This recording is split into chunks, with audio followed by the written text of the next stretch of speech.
What's up, guys? Hey, today we're going to do belt deflection as we talked about before. In a previous video, we're going to do the what, the how, why, what it looks like, what it means, all that fun stuff. We also have some really exciting news, but first, coffee.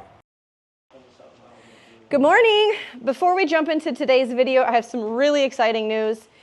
We were not expecting to be able to do this so early on in the creation of our channel, but we have our first giveaway. Yay! It's so exciting. And what we're giving away is one of these bad boys right here. When I first got my bagger, I knew that one of my goals was to make her look as unique as my personality is. I still have a long way to go, but one of the things I wanted was a bold statement piece, a good quality one for my sissy bar backrest. I came across CMC on my social media, it was in my algorithm, and I fell in love with the El Rey here. This was not given to me, I paid for this with my own money, and I get asked about it everywhere. So after we started our channel, CMC reached out and said, hey, do you guys want to do a giveaway? So you have the opportunity to win one of these completely free to you, including even shipping. How awesome is that? This is open to everyone in the US. Free shipping will be included for any of the lower 48. However, if you would still like to enter and you're outside of the US, you could still enter to win it. You were just going to have to pay your shipping and or whatever taxes that may apply for your country. There's going to be 3 things you have to follow in order to be eligible to win one of these. First of all, give us a subscribe on our YouTube channel, Cruising Through on 2. Second, comment on this video, El Rey, and then we will enter you into the drawing. But you also have to go over to Instagram and give CMC a follow. Now, this is obviously for a bagger, but don't worry, if you don't have a bagger, you have another bike you'd like this for. They have many models that it will fit. So go over to their website, check them out, and see if it will fit your bike. We will choose a random winner in 2 weeks' time, and we'll let you know. Good luck.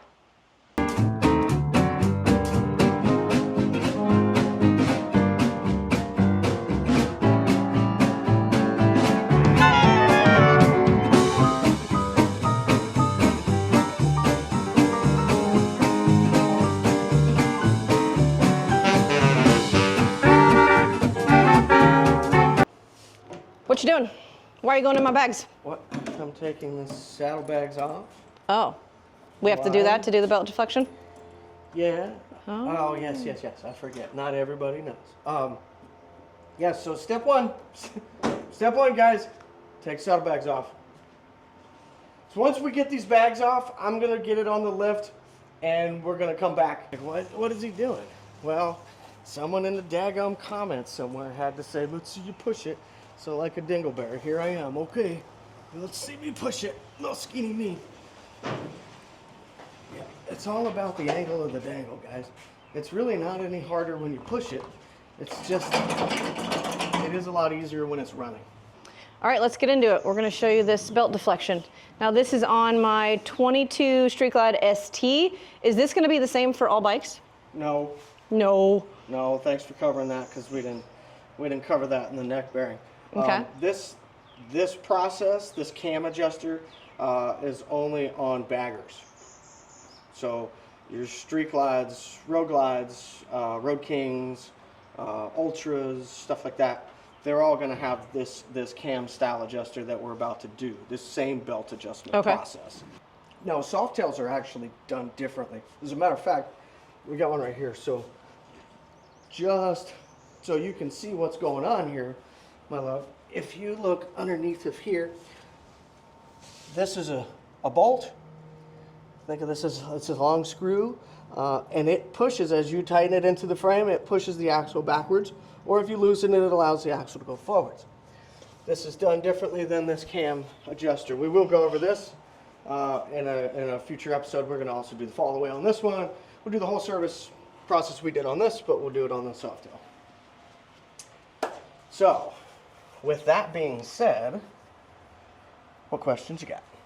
Because I know you got them. Not yet. No? I'm sure I will, though. All right, so first step to your belt adjustment. Well, first thing you want to just double check that you need to make an adjustment. So, in order to do that, there is a tool. There's a belt tensioner tool. I do not have a part number on this, guys. I apologize. It is from 1997 or 1998. It is rather old. It's been cut in half. It's been remodified. Anyways, on here is a 10-pound, it's an upward 10-pound line right there. That equals 10 pounds of upward force right there. So we're going to lay the O-ring there, and what we're going to do is we're going to put this up under the belt like that, and we're going to push upwards with 10 pounds of force.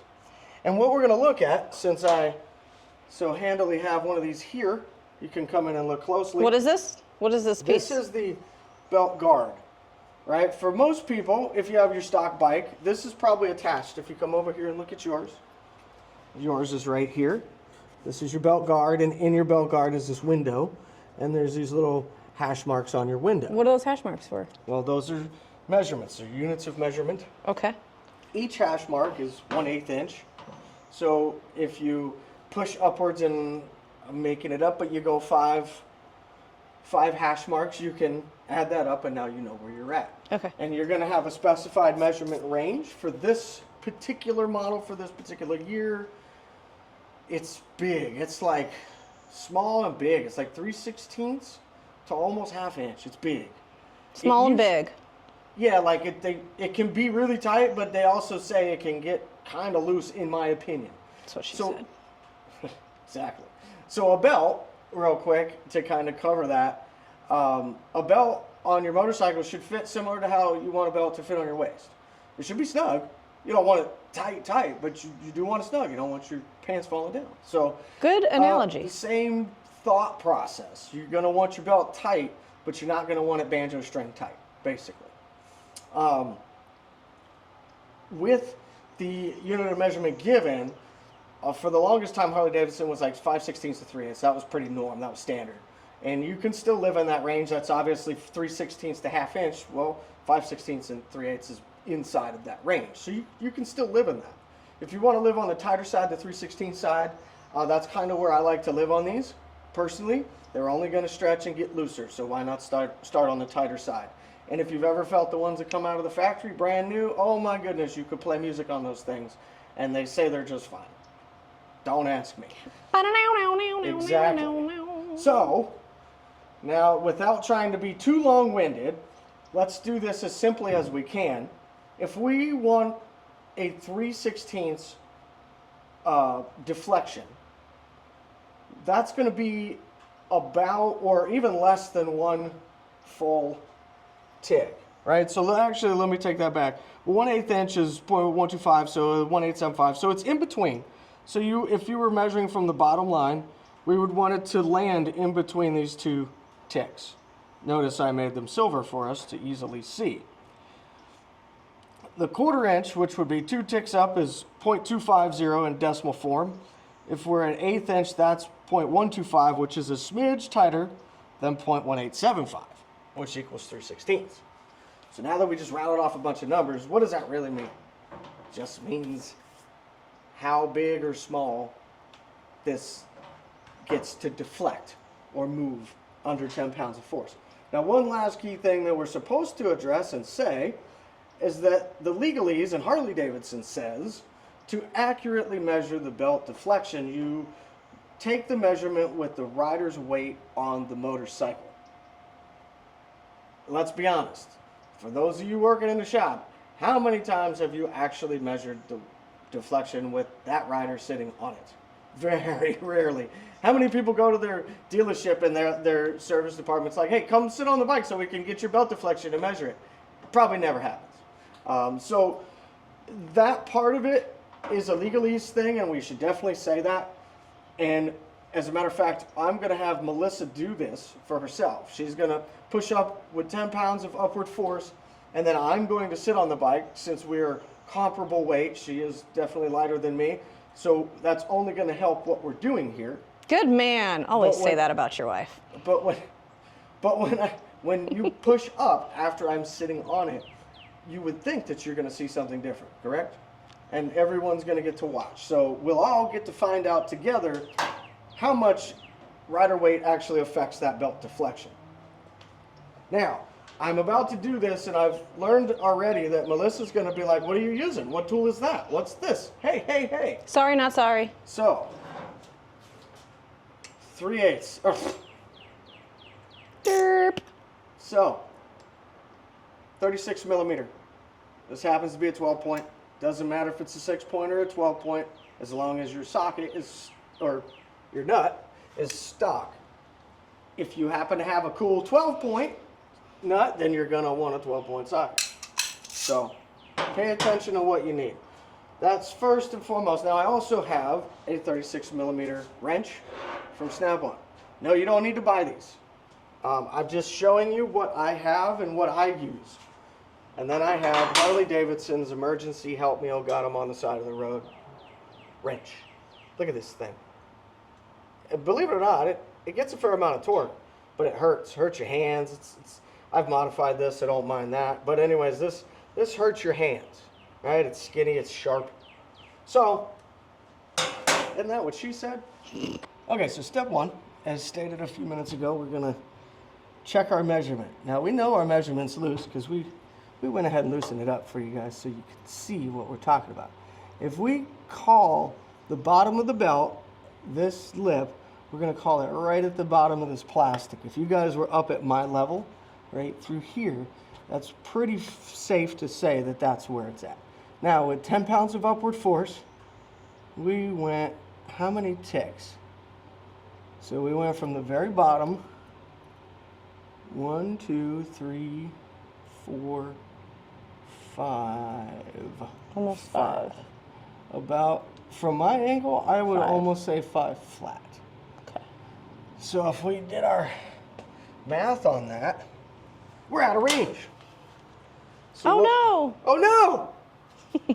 So what we're gonna do now is we're gonna come around here and we're gonna grab our 36 millimeter socket and ratchet, or wrench if you prefer a wrench, or if you have the Harley Davidson tool. Either way, you're gonna grab whatever it is you want to use, and you're gonna loosen up your axle. First things first. And now, guys, I'm gonna tell you that there's no need to remove the snap ring yet. You can leave that on there. Just back your nut up till you hit the snap ring. Don't force it off, but just till you come comfortably against it. And that should have loosened up your axle with enough tension that you can make your adjustment. And it's just one less thing to lose, one less thing to keep track of. I've seen guys pop them off with a screwdriver and they literally go phew. And if you happen to be out somewhere and it lands in sand or it lands in a shop somewhere and you lose it, then you're screwed and you feel unsafe. Don't even put yourself in that situation. All right, so now that we know we're loose and we know, I forgot my tool, and we know that our axle nut is loose, we're gonna make our adjustment here. Now one thing I wanna say real quick before I make this adjustment, it just so happens Melissa's bike is lowered. She has some progressive 444 series. I want to say they're 12 or 12 and a half. I can't remember. But these are shorter than stock. So these are shorter than stock. So for that purpose, or for that reason, I'm able to get a pretty clear shot on this axle nut. If you have taller than stock shocks, or you have stock shocks, you may have to loosen this muffler, pop these off, and maybe even just remove your muffler. You may need to push it down in order to access the axle and make the adjustment.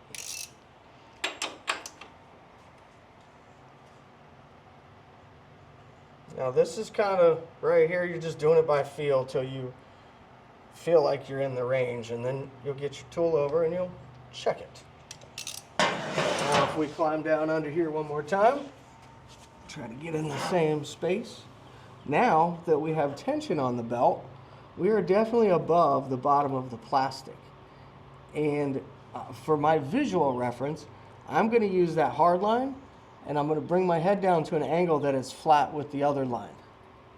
So from this point, 10 pounds of upward force, I move it 1, let's see, 1, almost 2. Almost 2. And that puts me right where I want to be. So we made our adjustment. Now we're gonna... Yeah, we made our adjustment. I mean, that was pretty easy, wouldn't you agree? Yeah. Painless, anyways. What are you using? What am I using? What? Right now? Yeah. Torque wrench. I'm using a Snap-on half-inch torque wrench. Doesn't have to be Snap-on brand. And what's that? What is what? An extension? This is an extension, yep. And then what we're gonna do is torque this up. This one's gonna be at 110 foot-pounds. I don't know, your model year obviously may or may not be different, so refer to your book. I would love to tell you that I know everything, but the truth is I don't. Can confirm. I'm somewhat of an idiot, and if you follow what I do, then that's your fault. Follow at your own risk. Now, that's it. I mean, it was so simple, like, well, Time to put the bags on and let's go for a ride. that's it. I think we're gonna go make an intro, aren't we? We're gonna go to Daytona. Are we? We're going to Daytona?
What's up, guys? Hey, I wanted to take a moment to say thank you.